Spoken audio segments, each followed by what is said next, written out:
Why do you train on game day? Training on game day, the main thing is keeping your high days high and your low days low. While your intensity is really high with the game, you want to fit your lift in there because it's consolidating the stress window. So while adrenaline is up and we're ready to go crazy, we're in that sympathetic mode, let's squeeze in our little lift, even if it's 15 to 30 minutes.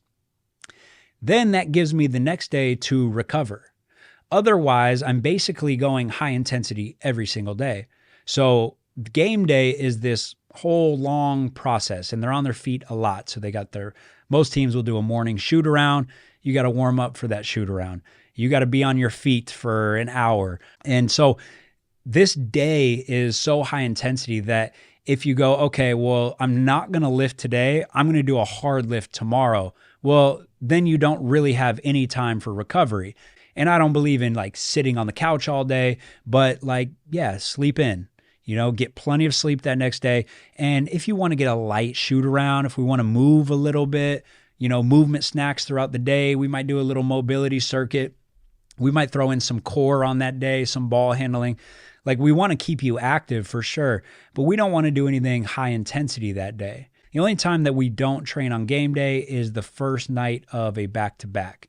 First night of a back-to-back, you got to recover the next day. I think one of the main concerns is people you don't want to train after a game because you're going to be tired. So you're not going to get any high quality work.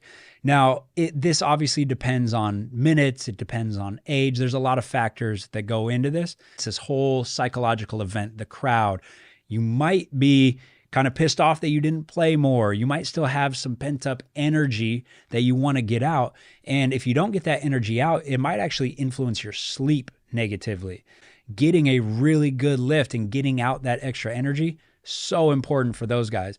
Now, guys like James, 33 years old, played over 1,000 games already. We have a little system where it's green, yellow, red. So a green day means go.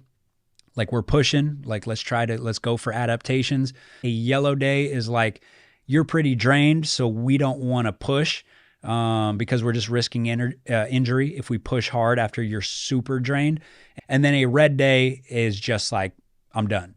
So if he comes off the court and says it's a red, we're not doing anything. Most players, even star players who are playing high minutes, if you have a normal night, you still got some energy left over to lift afterwards.